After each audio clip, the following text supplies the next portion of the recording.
1954. Then he went into the Fleet Air Arm. And when it was disbanded, he went into the RAAF, stayed there a few years, having all sorts of experiences in all sorts of aircraft. And then he went into corporate charter business, and that operated all over the world. And so without any further introduction, I'll ask Tony to come up and address you as the main speaker of the day. I feel most humbled to be here today with such a great band of aviators, which obviously are from all different sorts of persuasions, from gliders and fixed wing and helicopters. And so I feel a little bit awkward about having to talk about some of my experiences, which hopefully you don't find too boring in the long term. I look around the room and I see a few old faces that I remember. Ron East, who I haven't seen for years and years, who used to give me hell on instrument ratings when he was with the department many years ago. Don Atwell over here, who we used to fly occasionally together, but we used to see a lot of, and I suddenly recognised Johnny Ralston sitting there, who taught me on various occasions, various lessons in a Tiger Moth at Maylands Airport, dare I say 1955, John? That'd be about right. And that really says a lot, how long I've been in this game, which is a bit frightening. Today I thought I'd just talk a bit about my experiences in the Air Force involved with Caribou aircraft. You've probably seen the Caribous. They used to be based here. You'd see them flying around, chucking out SAS troops over Cottesloe and so on. And I was with them at the beginning when we first took delivery of these aircraft from Canada and brought them back to Australia. When I graduated from Pierce, I was posted to 10 Squadron, and I did a bit of flying on Lincolns and Neptunes, and then into 38 Squadron. Now the Caribou itself, probably most of you have seen one, but it's an aeroplane of around about DC-3 size and weight, 28,000 pounds. I'll talk in the old language because I can't convert these to kilos. Carried about 8,000 pounds of cargo, cruised at about 145 knots, if you were lucky, and it could land in about 900 feet of runway, given the right conditions. One of the interesting features of the aircraft were the propellers, because they were conventional sort of Hamilton standard propellers, but instead of being driven by the engine oil, like most, with the oil pressure from the engine, which most aircraft with that type of arrangement have, the Caribou had a separate hydraulic tank with a high pressure electric pump, which enabled the propellers to be activated very quickly. This was part of the automatic feathering device that it had, which was selected on just with a switch, but it meant that if one engine failed during takeoff, which is what it was designed, why it was there, this auto feather system, without the pilot having to think about it, the engine automatically shut down and feathered. Now this is pretty alarming if you've forgotten to turn the switch off and take off and then do a simulated engine failure by closing the throttle, and suddenly find you had a real emergency on your hand, in the sense that everything went very quiet on one side. So you have to be very careful about making sure that you left the auto feather device off. Most of us didn't like it. We preferred to have control over the thing even when it did fail, but it was there just the same. Anyway, I arrived at Richmond and was duly endorsed on the aeroplane, and we learnt all the various techniques and tasks that we used the Caribou for, mostly involving the Army, which considered the Caribou a truck. That's how they used to treat it, and we had to be very careful that they didn't back their trucks into it and damage things, because they're really good at doing those sorts of things. We used to practice dropping parachute loads. They had a thing called an A22 container, which weighed about a tonne. The floor of the aeroplane had rollers in it, and they put these pallets on these rollers with the load on. They'd had a sort of a bomb rack type arrangement in the tail right near the back door, and they used to hook, the parachute was on the load, and then the ripcord, if you like, was hooked onto the retaining knob in the bomb release, so that when we released the load, what it did was it dropped a little parachute out the back, which pulled the main chute out of this bomb release mechanism, and that extracted the load out of the back of the aeroplane. So you're flying along, the parachute deploys, and the load becomes stationary, and you fly away from it. That, in theory, what happens. You've got to be very careful, of course, that the load goes out straight, otherwise you've got an awkward problem with the load jammed halfway out and a damn great parachute dragging along behind. And the aeroplane didn't fly too well in that situation. Anyway, we used to practice dropping these things around Richmond, and trying to find a place to do it was not always easy. One place we used to use was the Schofield Navy Base, which is just near Richmond. And I well remember dropping a load one day in practice. In fact, I think it had hung up and it hadn't gone. And of course, once you triggered the thing to go, you didn't dare step behind the load, because if it decided to leave and you're on the other side of it, you didn't know where you were going to go. Anyway, this particular day it delayed a bit, and it finally went, and down it went, and we circled around watching it, and it landed fair square in the transformer yard of the all electrical stuff of Schofield. It was an exciting display, actually. I've never seen something as well. And we went back to Richmond and landed, and my CO was on the tarmac waiting for me, and I had a pretty good idea what he wanted to talk about. Anyway, not to be deterred, we carried on with this sort of training, and the next time we couldn't go to Schofield anymore for some reason.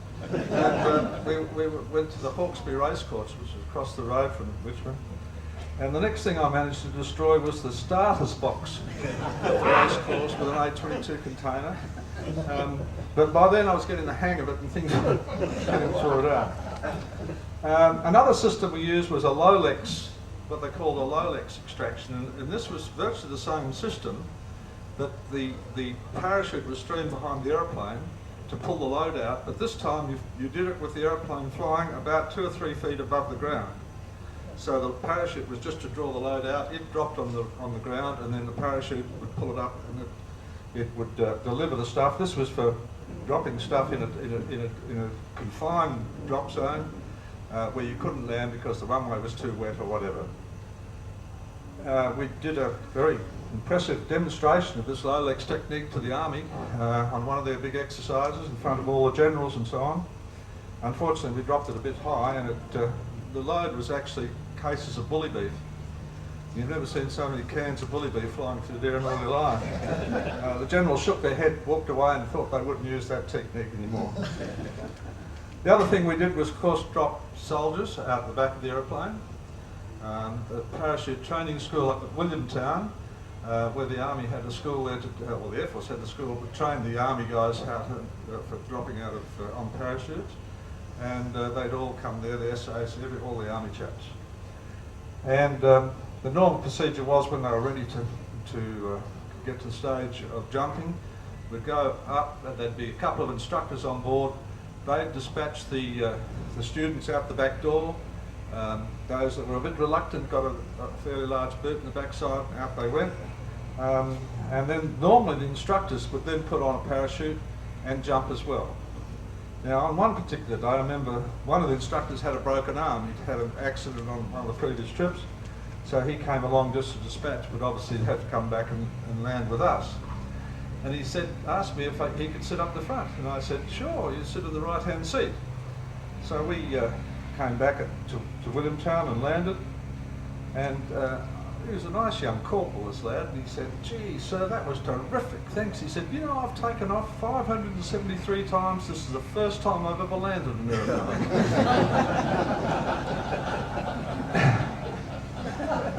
But the soldiers did tend to do a few things that could, you know, you had to watch them very carefully. For instance, we were doing an exercise once carrying a full load of soldiers, 28 of them, all kitted up with their gear, and that took us with the fuel we had up to all that weight. And there was a warrant officer there at the door as all these troops got on board, and he gave each one of them a jerry can full of water. Wow. And we said, hang on, you can't do that. And he said, well, yeah, they've got to have water out in the desert. And I said, well, you know, that will put us about 1,400 pounds overweight by the time we get airborne. So you had to watch them carefully, because they didn't understand aeroplanes. Anyway, that's the things that we did on training, basically. And then at about that time I was involved in one of the ferry flights, getting the aeroplanes from Canada in Toronto back to Sydney. So we flew across Qantas and to Toronto and did some training in the new aeroplanes. We had to do 25 hours, I think it was, in the local area before we'd take the aeroplane to see everything was working.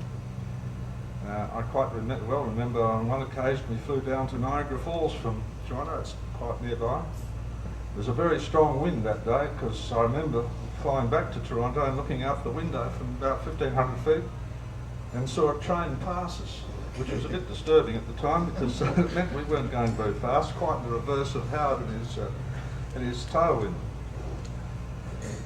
We set it off then, once we got everything organised across. We had some long-range fuel tanks in the aircraft, big rubber bladders, and we headed off across the Atlantic. The way we were going was from Canada through Gander to the Azores, Gibraltar, and back home that way.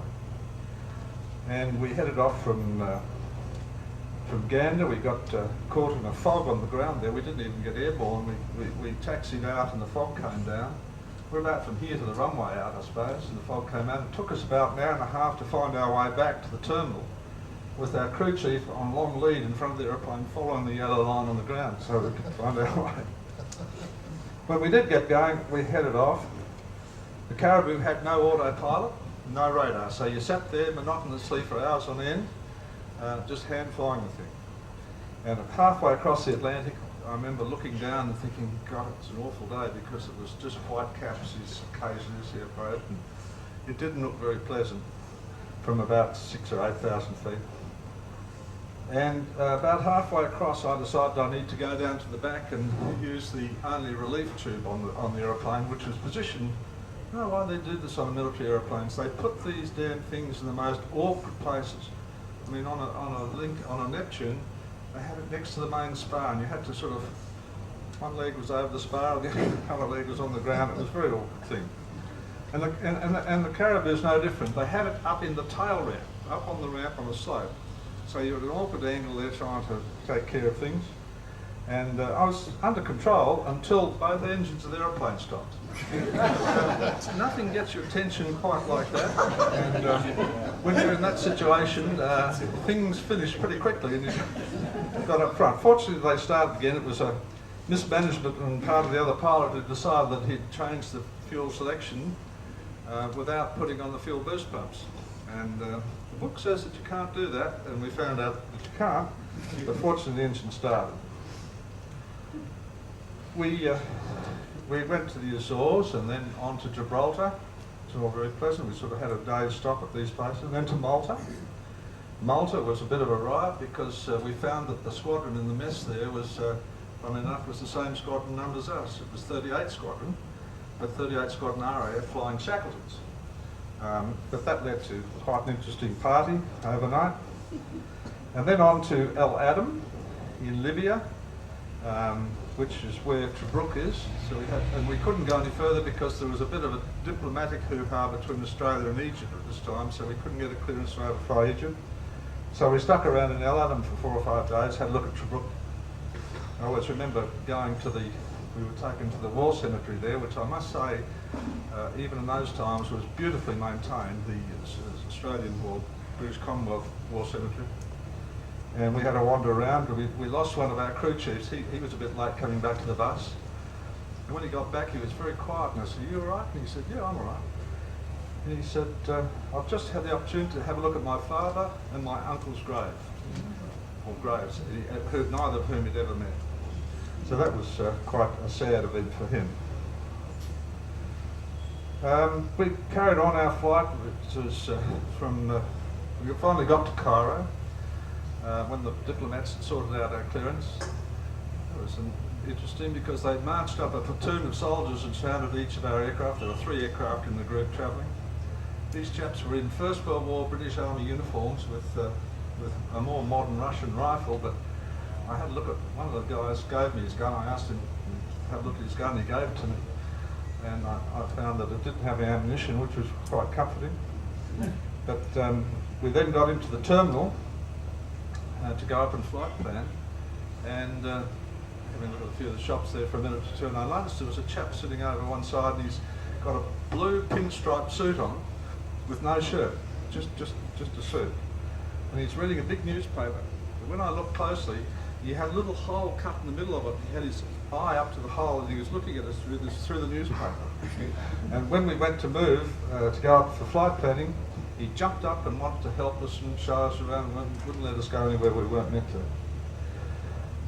From there we went on to Aden, Karachi, Calcutta, down to Butterworth and eventually to Perth and back to Sydney. All told, 123 hours of flying, all hand flying. After a few months there, we then trooped up to New Guinea. And in New Guinea, our primary role was to get familiarised with all the usable airstrips in the New Guinea area that the Caribou could operate from. So a lot of them were quite short and difficult for an aeroplane of that size. And we had quite good fun going around, just flying around New Guinea and perhaps landing at 10 or 15 airstrips in a day. Some of them, like for instance Tarpini, which was one of the most interesting, excuse me, was a little airfield in the Owen-Stanleys. It was built with a huge hill behind it and a cliff and a river at the other end of it. Now, when you had to fly over the top and ensure that the airfield was clear, there was no other aircraft or anything else on the strip. Then you go downstream of this river and start flying along the river. You couldn't see the airfield because it's around the corner in another valley. And on the side of the hill to your right, there was this goat track that went down the hill. It was quite a clear marked track. And you put your wingtip on that and followed that was your rate of descent. And there was a little bit of a signal, that's when you put your gear down and quarter flap. And you continued, you still couldn't see where you're going until the thing really did a bit of a zigzag. And then you started turning, and that was where this valley, another valley opened up, of which this airfield Tarpini you're going for is at the end of it. And when you've got some full flap down and you're committed, and you still couldn't see the airfield you're going for, so you had hope that you got everything right. And then you came around the corner and there was the strip you're going for, Tarpini. Now the initial threshold part of it was there, but we had a big dip. You went downhill for the first third of the strip, and then there was quite a big gully, and then it went up at about 12 degrees angle. So when you landed, it was quite tricky because you're going downhill, and then suddenly it went the other way, and you need about 30 inches of manifold to get up the hill. Otherwise, because if you stopped halfway up, that was it. You were stuffed. You couldn't get moving again. You get to the top and turn around 90 degrees to make sure you didn't roll backwards. Taking off was quite charming because you went downhill and you got launched off rather like an aircraft carrier. It was an interesting place. I went for my first helicopter ride in New Guinea. The Air Force was up there with their first Iroquois up at Mount Hagen. And we were there and they said, why don't you come for a ride? So I reluctantly got back at this thing because I have a sort of theory, and I think people that fly helicopters are mad, but I feel very unsafe in any aeroplane the wings move on. In a helicopter, the wings move. But we went off in this thing. They were practicing what they call peak landings. This is landing on tops of mountains 10,000 feet high up in New Guinea. And I remember sitting in the back and this thing plonked down right on the very top of this mountain. And there's lots of kunai grass around, and the helicopter instructor pilot was teaching this new guy, and I was in the back watching, terrified. And suddenly, in the kunai grass, these two natives stood up. Now, I might have been terrified. They were absolutely mortified. This thing had popped out of the sky next to them. They had eyes as big as dinner plates. They're all in their war gear, paint and spears and so on. They'd been having a little siesta up on top of this mountain, and this big brown machine plonked down next to them. Anyway, later they took us for a ride from Groker up the Wagi Valley to Mount Hagen, and we got there and landed just near the football field on the spot. There was a big bank along the edge of this parking area. And when we landed, there were very few natives there, but after we landed, of course, they came from everywhere. And they just had the Hagen show. So these chaps, all these people, were in their Sunday best. They'd been dressed up for the show. They all had war paint on. They had all the feathers in the world, all the arse grass, banana leaves and all these things, how they do for these performances. And they all sat along this bank, hundreds of them, having a look at this machine they'd never seen before. This is first of helicopters in New Guinea. When we went to take off, and the chap had pulled a bit of collective, there's a bit of wind around, and a lot of noise, which they're very frightened of, and they took off. And so did most of their gear. I've never seen so many feathers, banana leaves, and about 500 bare bums heading bush. Anyway, that was when it was all new to them. We also got bogged, landed on a place called Alsabet down in the southern islands near Telefomin. We'd gone in there to pick up a crashed 172 aircraft, charter airplane. There's another one of these one-way strips. And we landed, and turning around on the strip we got bogged severely. And there was only one white fella there, and he said, fortunately I've got a big rope. So he brought this rope out, quite long, tied it onto the undercarriage, and he said, now I'll get all the boys to get on the ropes, and perhaps we can pull it backwards, and we'll use reverse on the aeroplane to help. So we did that. Well, once again, as soon as we put into full reverse and started trying to back and then pulling, they dropped the rope and dived into the bush. And these guys are all pretty naked anyway, but they all disappeared. It took about 4 or 5 goes before you get enough of them to stay and keep pulling. Finally, we got the airplane out and got going. After my time up in New Guinea, I was then sent off to Vietnam for a while, and we ferried an aeroplane up there because they want to increase. They had one that had been damaged. I think the first lot had already gone, and then I brought the 7th aeroplane up. And we went to Vung Tau, which is the old French seaside resort on the coast from Saigon, on the Saigon River, in the mouth of the Saigon River, where the French used to retreat in summer. And we lived in a lovely old French villa, 2-storey villa, which was a holiday home. And the airmen all lived about 300 metres along the road in an old hotel. And that's where we stayed.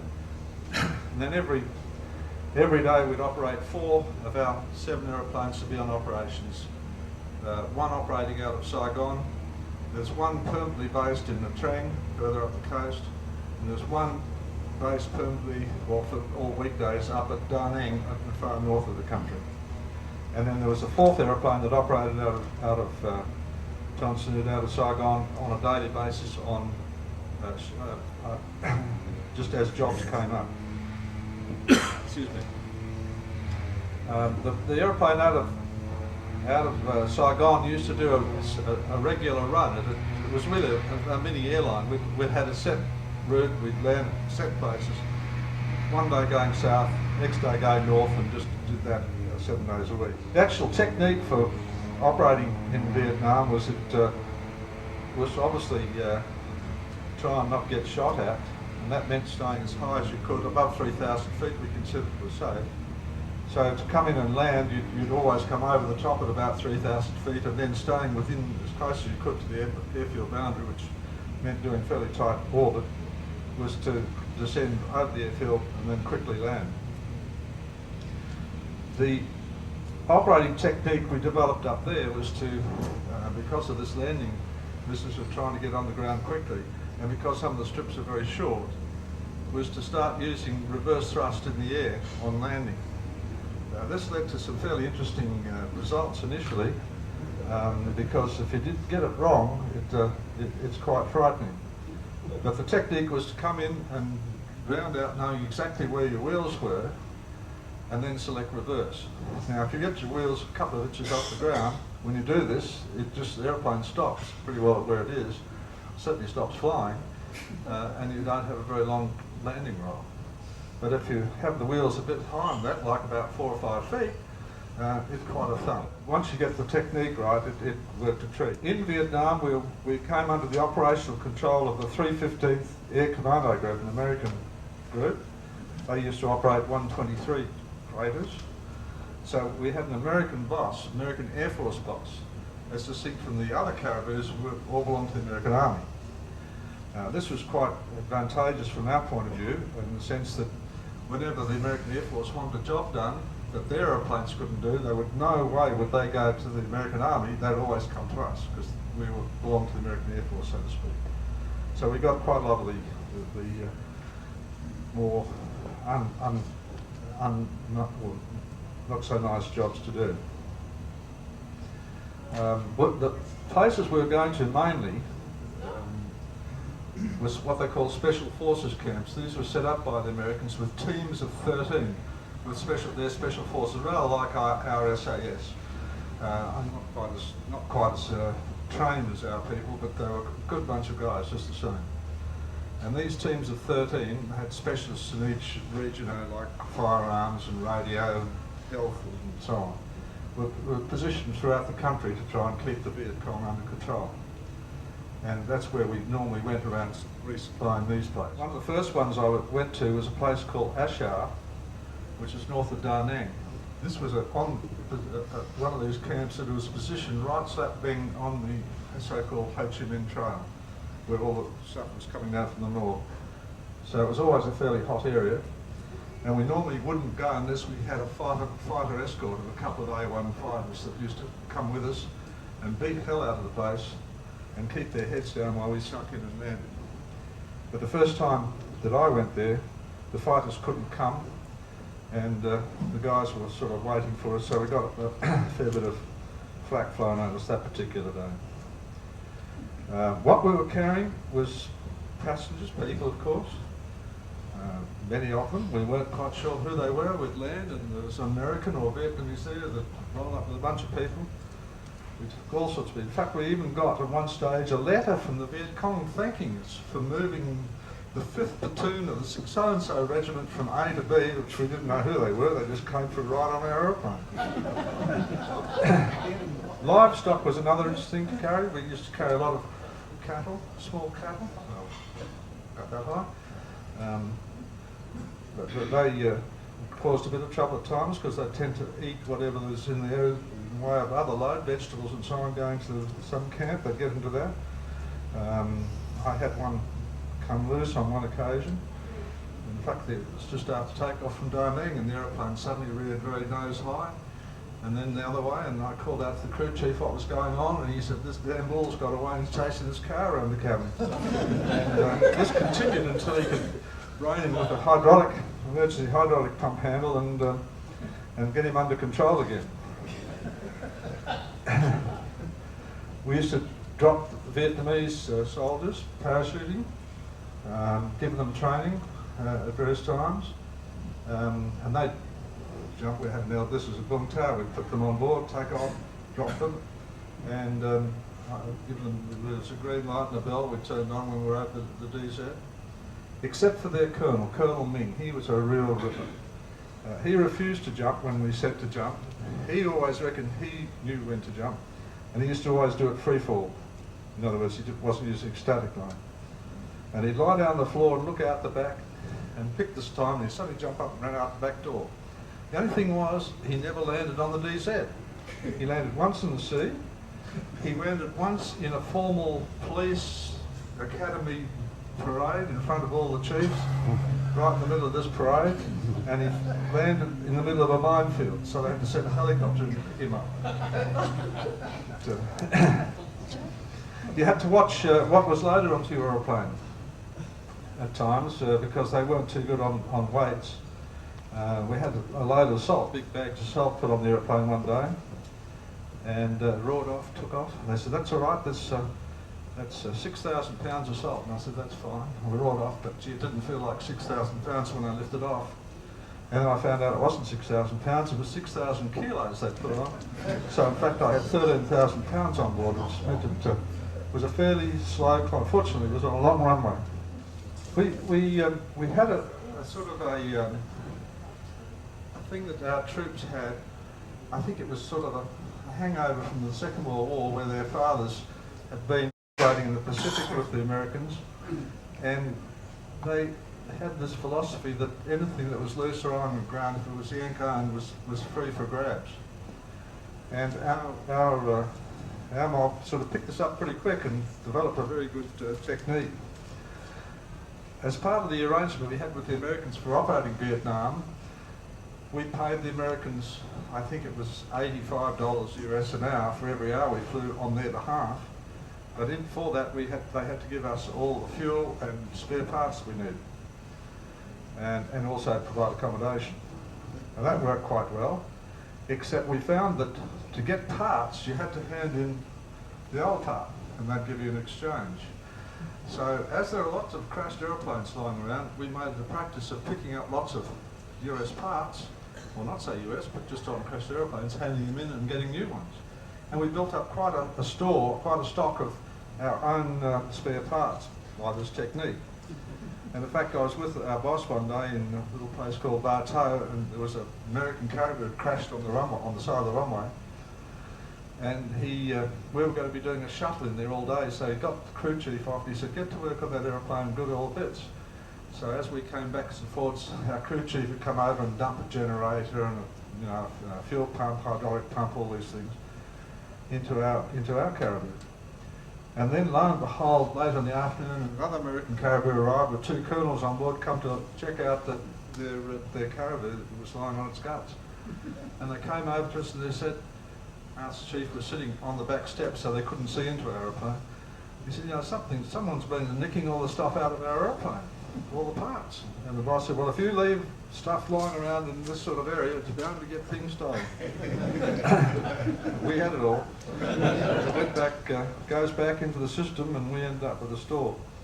Just like initially the Yanks used to hand out, had a big container full of nuts, bolts, rivets, screws, all that sort of small stuff. And every day our chaps would go down to the Americans and say, can we have 6 of those rivets and 4 of those screws and 3 washers and so on. And they used to get sick of having to do this every day. So the engineering officer went down with a whole team of guys this particular day, and they got into the Connex and they're all helping themselves. And this Yank guy said, while you're at it, why don't you help yourself to the whole lot? And they said, don't mind if we do. And they had a forklift there in a flash, picked the whole Connex up and took it back up to our side. The rest of the time I was there, the Americans were coming up every day to get their bits from us.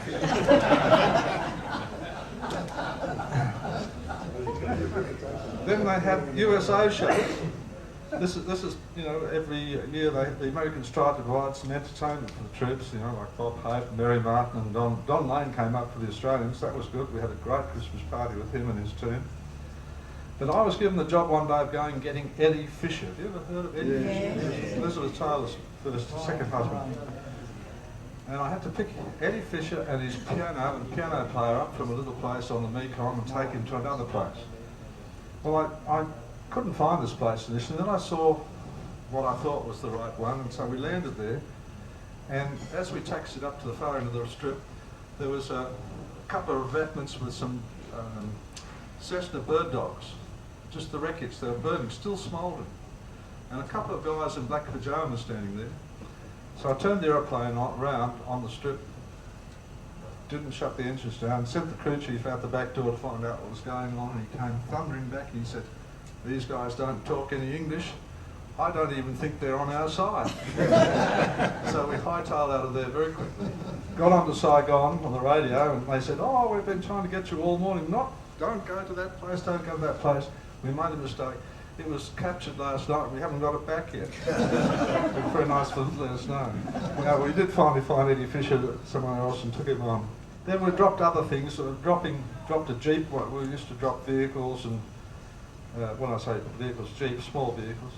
We had one Jeep that went out the back, and it went out crooked. It started to skew as it went out, but things weren't straight. And there was an awful tearing noise, and it went, but it took the whole interior of the aeroplane with it. All the seats, all the lighting, it was just a bare, the crew chief was standing there absolutely amazed. Just a bare tin aeroplane. And we saw another spectacular thing one day. We were at a place called Play Morong, and we were on the ground. It was wet. We just managed to get in without getting bogged.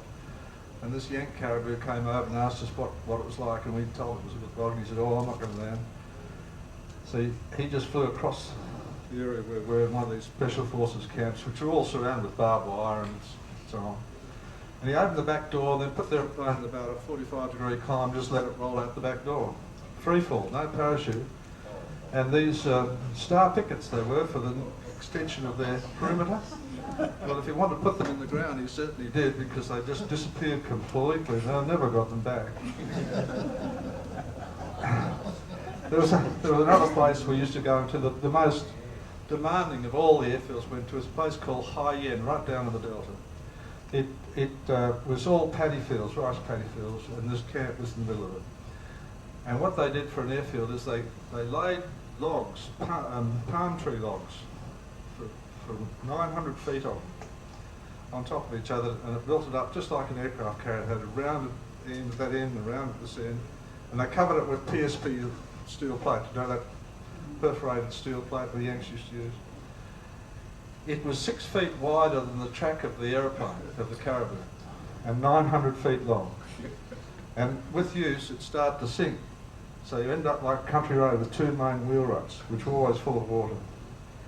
And they expected us to go in here and land. Well, the Yanks tried it, and they lost 2 aeroplanes, and they said, right, that's it, banned, we're not going near it. But our boss decided if we reduced our all-up weight to 26,000 pounds and the wind was straight down the strip, we'd be all right. So we started to operate in there, and it went fine for a while. I went in there one day and I looked, you talk to them on the radio and they say, yeah, it's all clear, like light the right coloured smoke so that you know that it's not been under attack. And I came in and the windsock was right down the runway, and I thought, that's good, no crosswind. Except I had about 20 degrees of drift on as I came down final, and I couldn't work this out with the windsockets down the strip, the aeroplanes. You know, I managed to get it down, and by the time I turned around and looked, after landing, looked at the windsock, and it was 90 degrees across the runway. And these guys have put a bit of 4x2 in the middle of the windsock. They were really desperate to get their beer.